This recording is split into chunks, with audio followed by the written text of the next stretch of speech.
যুবক, তুমি কবরে কিভাবে থাকবে? কবরে না জেনারেটর আছে, না কোনো লাইট আছে। চিৎকার দিলে কে শুনবে? কোন বন্ধু তোমার কবরে যাবে? আমার নবী হাদিসে বলে, তিনটা জিনিস মুর্দা লাশের পিছে পিছে যায়, তার মধ্যে দুইটা ফেরত আসে, আরেকটা কবরে চলে যায়। তিনটার মধ্যে একটা হলো তার সম্পদ, আরেকটা তার সন্তান, আরেকটা তার নেক আমল। একমাত্র কবরের সাথে যায় নেক আমল। সম্পদ আর সন্তান কবরের পার থেকে চলে আসে। কত কবর আছে এই পৃথিবীতে যে একবার গেছে কবর দিতে, আর জীবনে কোনোদিন কবরের পারে যাওয়ার সুযোগ হয় নাই সন্তানের।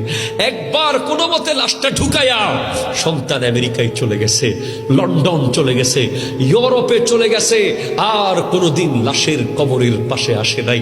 তাই তোমার কবরের চিন্তা তোমাকে করতে হবে, তোমার পুঁজি তোমাকে কামাতে হবে। ঠিক কিনা কথা জোরে বলে?